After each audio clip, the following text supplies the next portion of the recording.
Welcome to the Worthy House. I am Charles Haywood, the maximum leader of the Worthy House, and I am here to give you back your future. At the Worthy House, we offer reality-focused writings on a variety of topics, often on history, politics, and, in general, on human flourishing in the coming post-liberal West. Written versions of all Worthy House writings are available at our main site, theworthyhouse.com. Today we are reviewing The Guns of John Moses Browning, the remarkable story of the inventor whose firearms changed the world, by Nathan Gorenstein.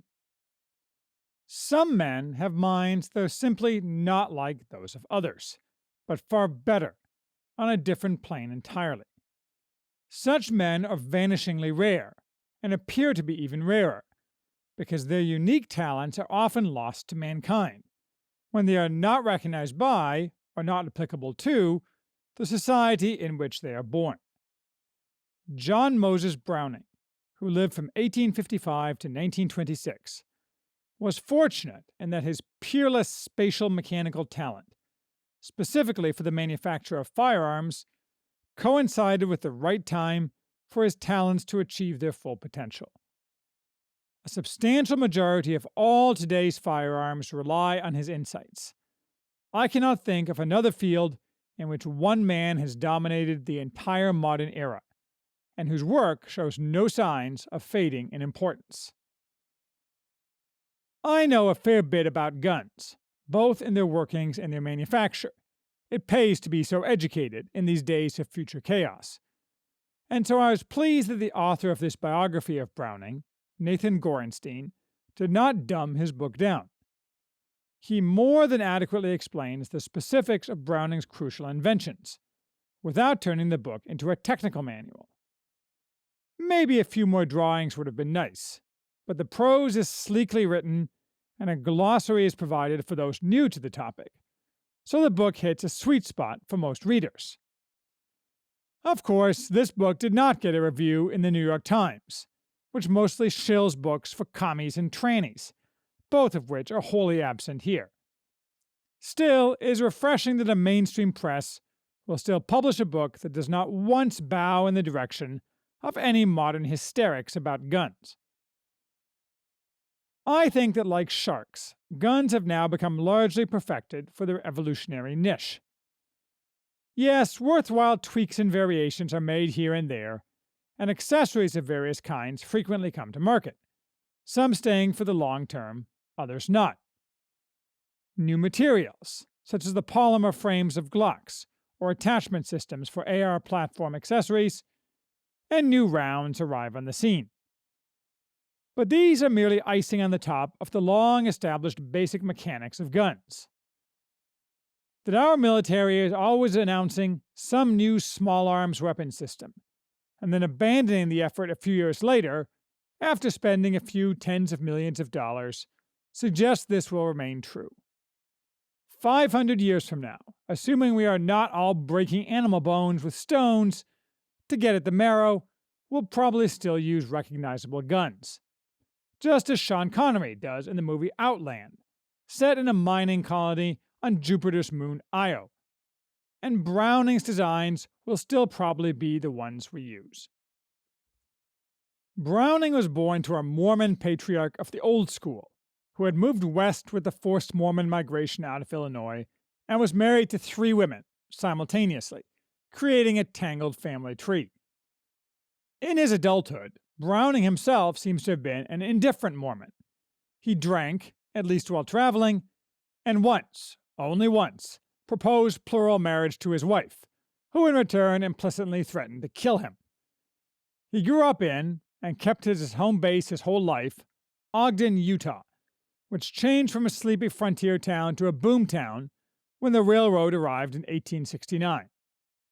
With the railroad came links to the outside world, and most importantly, different people bearing different firearms. As with many men of that time, before college was foolishly pushed as a universal, Browning's formal schooling was minimal, and by his early teens he was working full-time in his father's shop, which combined general metalworking and gun repair. His father was an unfocused, messy man, however, who also pursued other failed entrepreneurial ventures and did not maintain an orderly shop, nor offer much direction to his son. In some ways, this chaos helped the young Browning, who, with his brothers and half-brothers, could always find repair projects and scrap metal with which to experiment, and who quickly learned the essentials of metalworking by doing. He gravitated to analyzing how guns worked.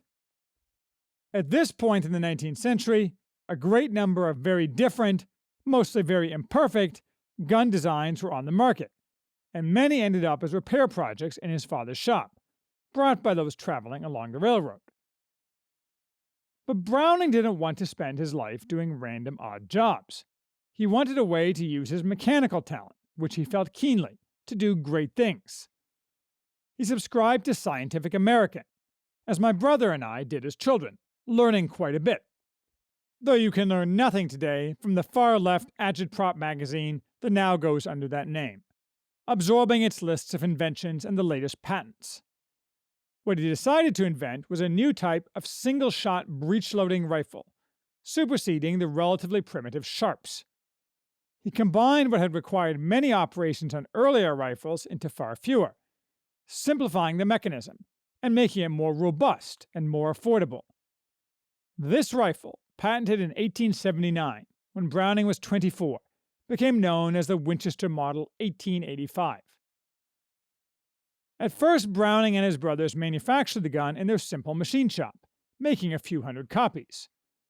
But then the Winchester Repeating Arms Company, based in Connecticut, seeking improved designs and realizing what Browning had made had market potential, sent a representative in 1883 to investigate Browning. Winchester quickly bought the patent and started making the guns in 1885, hence the designation. This set the pattern for the future. Browning would design in Utah and produce prototypes with his brothers, which would be manufactured in quantity and marketed by industrial concerns with the necessary production capacity back east, mostly Winchester, but also later Colt. And because many different guns were offered on the American market, the mere fact that Browning's guns almost always sold far better than others showed his genius. The strategy paid off for Winchester and for Browning. It is worth noting the importance of patents in this saga. Browning became rich, and that was only possible because of the patent system. While modern patents are heavily manipulated and skewed towards those who already have wealth and influence, and a great many bogus patents are used to retard, rather than speed, technological progress, in earlier times patents were an essential mechanism to protect inventors. This was recognized in the Constitution, but I suppose it's just another sign of the decay of the Republic that patents, and even more copyright, have mostly become ways for the rich and powerful to enrich themselves at the expense of the common man. In 1884, Browning traveled east with his brother and delivered what would become the Model 1886, the classic lever gun, a multi-shot repeating rifle, the basic form of which is instantly recognizable even today. While, as with the Model 1885, the 1886 embodied some elements of earlier guns, it made significant advances and was far more robust than previous offerings, therefore capable of firing more powerful rounds, especially needed as smokeless powder replaced black powder. Both guns quickly became bestsellers and were widely lauded by the then far more manly press, as well as by prominent hunters such as Theodore Roosevelt. The fame of the 1886 rifle, in particular, was helped by its use in two famous 1892 events: the Johnson County War between cattle ranchers and homesteaders, the subject of the infamous movie flop Heaven's Gate, and the destruction of the Dalton Gang in Kansas, trapped as they tried to rob two banks and slaughtered by townsmen armed with their rifles. Browning kept his nose to the gun-making grindstone. From 1887 to 1889, however, he toiled as a Mormon missionary in Georgia. He wasn't a teenager, he was 32 and his fourth child had just been born. But then as now, Mormons were expected to pursue missionary work, and so he did. It was more dangerous at that time, too, given animosity toward Mormons, in particular for their polygamous ways. Still, Browning kept designing guns even while doing missionary work. He was very keen not to waste time that could be spent exercising his talents, and for his entire life felt that he had gotten started too late on his life's work, wasting his early years on unproductive activity. During this time, for example, he designed, and Winchester quickly brought out, a pump-action .22, the Model 1890. More than 2 million of these guns were produced over the next few decades. They were extensively used in recreational shooting galleries, such as the ones Disneyland used to have, until the late 1950s, in better days gone by. Unlike most men, and even most geniuses, whose intellectual productivity peaks early and who very rarely produce anything earth-shattering after the age of 40, Browning's fertile mind kept producing new ideas at basically the same rate, or even at an accelerated rate, throughout his life. In 1889, he designed the first gas-powered repeating gun, which bled gas from one round's firing to reset the action for the next shot. This principle is the basis of nearly all repeating rifles today, though not of most handguns. He did this in service of making a machine gun, and he offered the gun to Colt, because Winchester, focused on hunting and recreational guns, had no interest in a machine gun, which was obviously a military weapon. Browning aimed to compete with the successful Maxim gun, which operated via harnessing recoil, not gas, and was less reliable than Browning's gun. When he demonstrated his prototype, Colt executives were very impressed, but there was no market for the gun in America, given that America was fighting no wars in which a machine gun might be useful, and anyway the gun lacked a cooling mechanism, limiting its usefulness because it could only fire a few hundred rounds before having to cool down. Browning decided to keep refining the design on his own. While he came up with new ideas, he kept improving his old ones, for example developing an improved lever-action repeater, the Model 1894, and refining his early shotgun designs. Then he also added pistols to his repertoire, inventing the slide and tilting barrel, locked breech action that is the basis of essentially all modern automatics. When Colt told him the company was uninterested in compact, lower-powered pistols, such as the .32 and .25 caliber, Browning took his sleek designs for those to the Belgian weapons maker known as FN, for Fabrique Nationale, which still exists today. The resulting pistols produced by FN were wildly popular all over Europe. The French started referring to any small pistol as Le Browning. Military buyers didn't think much of them, but average citizens bought them by the millions. Perhaps it was no surprise, then, that Gavrilo Princip used one of Browning's .380 ACP pistols, a round itself also invented by Browning, in 1914 to assassinate the Archduke Franz Ferdinand. High-profile crimes and yellow journalism led in the early 20th century to occasional efforts at gun control in the United States, in a few big eastern cities, aimed at such easily concealed weapons, never aimed at heavier weapons. In a way, therefore, American gun control was an unintended result of the success of Browning's guns, which resulted in, if not an actual increase in crime, the perception of an increase in crime in urban areas. State level, much less federal level, gun control would have been regarded as insane at that time, of course. Before the modern era, gun control was wholly antithetical to the American ethos, and the only widespread gun grabbing any government engaged in was attempts by the Democrats to keep guns out of the hands of black people in the southern states. Given that our gangster government has long massively expanded gun control, this era of government modesty seems like the distant past now. Yet, given that we're now in the era where you can easily print guns, including Browning's designs, it seems like we're coming full circle on the ability of citizens to maintain needed weapons. Let's hope so. Not done yet, Browning invented, in 1911, the M1911 pistol, the iconic .45 caliber handgun carried by the American military until the 1990s, which included many very important advances, such as in the trigger mechanism, and was used in World War I, including by Alvin York in his once famous encounter.